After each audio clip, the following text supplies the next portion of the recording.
I didn't think I would have to put that thing back up again, but here I am with yet another review, this time of the novel to animated film adaptation of Lonely Castle in the Mirror.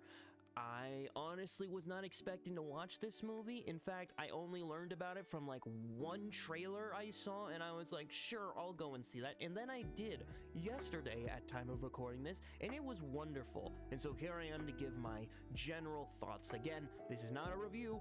I'm just talking to a camera.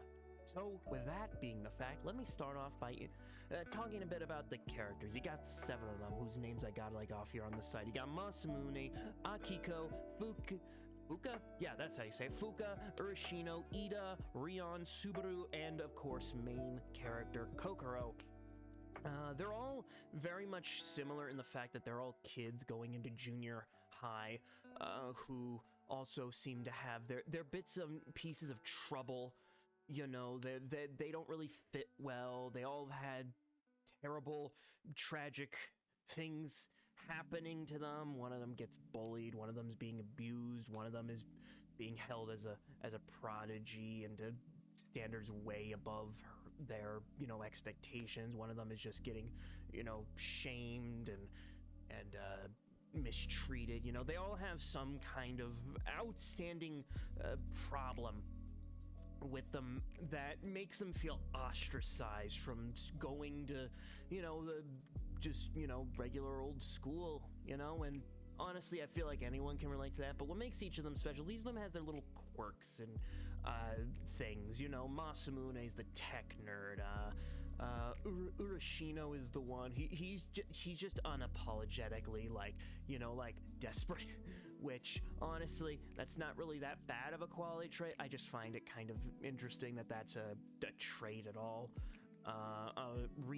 Rion plays soccer really well, and he's actually overseas going to a boarding school at the moment. Subaru dyed his hair blonde, which is funny because that's the only real characteristic of his I can remember. He also likes reading a lot of books. Then you got Fuka, who's really good at playing the piano. And of course, main girl Kokoro, who's just shy, nervous, timid, because, she's, going through a lot of trouble, that she's not really explaining to people or sharing with others because, she feels like she can't really tell anyone. But, while they're all going through their own problems, they're all very unique and different. And each one of them is, with the exception of maybe Subaru, are all very memorable in their own little ways. Obviously I can't remember how to say their names, but I can at least remember them. And they all fit well. And of course there's the Wolf Queen, that girl with the wolf mask. She ended up being a very interesting character, especially, when it was revealed, again, spoilers, to be Rion's sister. Which that was an interesting twist that I didn't see coming, even though I should have, because I'm going to move on to my next point, which is the foreshadowing in this film is very, very good.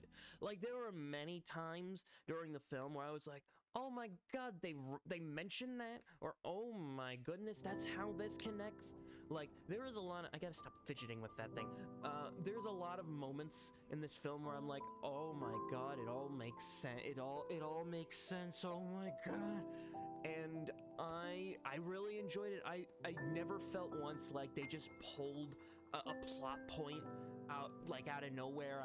Everything sort of connected really well, and the supporting characters as well tied into everything there as well. And I just thought, also with the themings of obviously, fairy tales, which is a very common thing I've noticed that I've been getting into a lot of media that references old classic fairy tales, but none of that matters. Did I already mention animation? I think I mentioned animation, but if I didn't, because I have a very poor short-term memory, animation was great, felt very homely, very cute, very cuddly. Well, not really cuddly, it did feel very kind of like a claustrophobic kind of thing, where it felt like, oh, this does not, you feel so trapped kind of by how this kind of animation looks, even though it looks very nice and pretty at times. There was one scene, I don't remember if I mention it, but there was this one scene near the end where Kokoro's going through the clock, and it has this very interesting, like, transitionary type thing when she's, like, viewing the memories, excuse me on that. And it looked very good, you know, but other than that, animation's not too standout, but I don't think it was trying to stand out. Even though you kind of need to, but I don't hold things against animation against that if you look slightly similar or something. I don't hold that. Anything else I want to, like, really mention before I get into, like, story? I don't really think so, so I'm just gonna go right into it. The fucking plot of this movie is great. The fact that, also this is gonna be very heavily spoiler, because I'm essentially gonna just ruin the twists and the plots of everything, you know? So, the whole plot is that, Rion's dead sister, you know, comes back, as this, like, wolf queen person, and she has brought together Rion, Kokoro, and the other 5 children to this mystical castle that is hidden in their mirrors, and it gives them all the task of finding a key, which can be used to grant any one person's wish. And obviously, you know, the whole thing of the movie is that, like, obviously this castle is supposed to represent, like, a safe space, like a very safe space for these kids, you know, but from, you know, the trauma and, you know, mental anguish that they're experiencing, you know, every day, you know, because all these characters stop going to school because they're afraid, like, you know, because they don't fit in, they're gonna get bullied, they're gonna get mistreated, you know.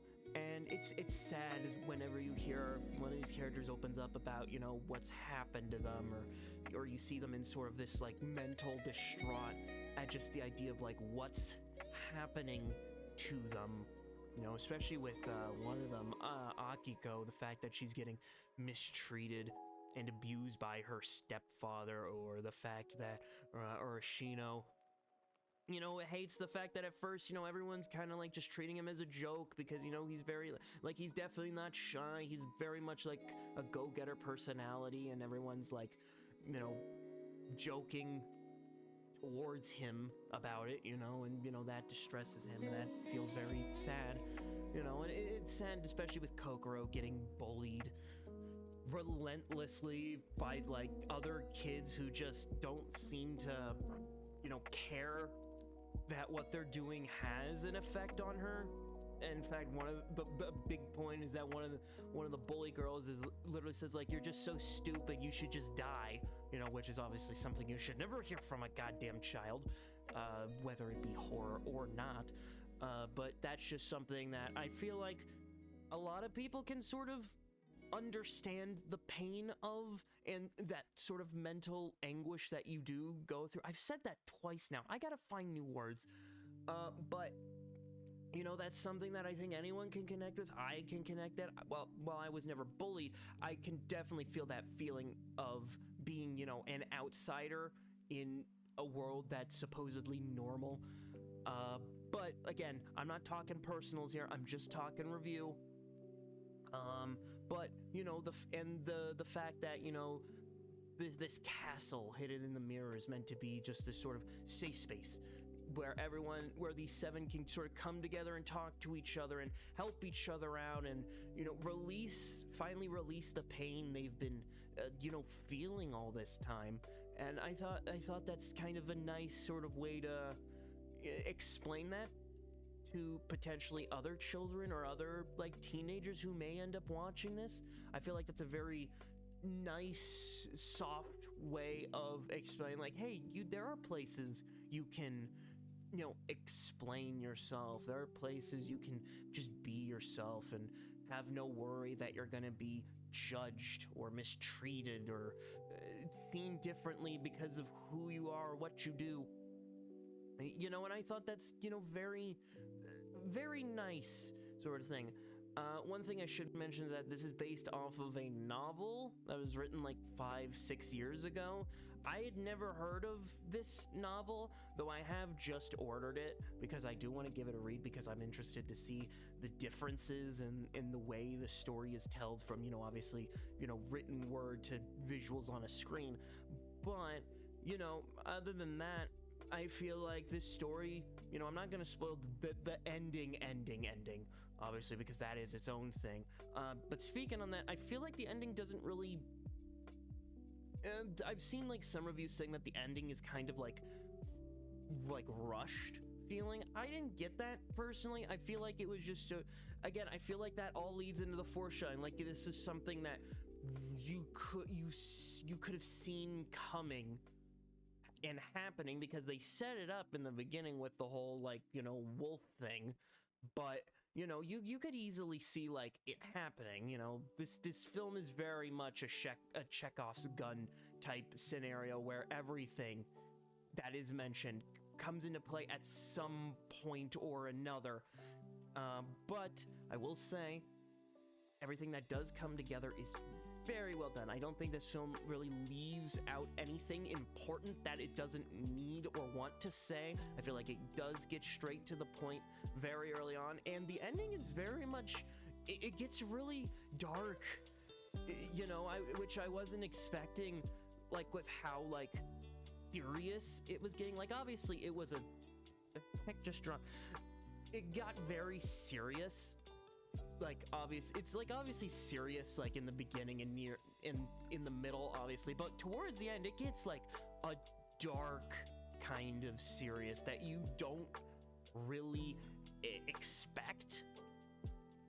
So I wasn't expecting it at all, but I'm glad like it handled it very well as it did, because obviously you could have easily like not get something right. What the heck dropped? Oh, that table, whatever. Like you could easily mistreat the kind of subject matter very poorly that this film discusses. But I think they did it in a nice enough way to where they don't have to go too deep into like the specifics of like the different types of mistreatment and abuse that these kids have gone through, but they also add just enough to where you can understand, wow, like this is a serious problem that is happening and affecting someone, which I really did enjoy.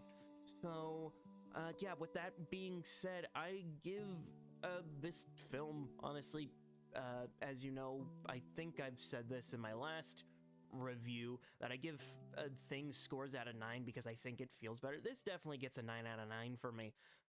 Definitely 100%. Hell, maybe even a 10, just based on the fact that, I can relate a little bit to just sort of like, this whole feeling like an outsider type thing that the film definitely heavily, goes for the theming of. And yeah, I would 100% recommend it to those who haven't watched it to watch it. Though if you've gotten this far, I'm wondering if you've already watched it because I've spoiled a lot. So, but I'll put a little disclaimer saying, hey, if you want to watch it, watch it. If you don't, whatever, I'll probably put that in there somewhere. But with that being said, thank you for taking your time to listen to me rant for like 10 or so minutes. Remember to have yourselves a very good day, and I'll see you next time, because I might do this more often now. Who knows? Yeah.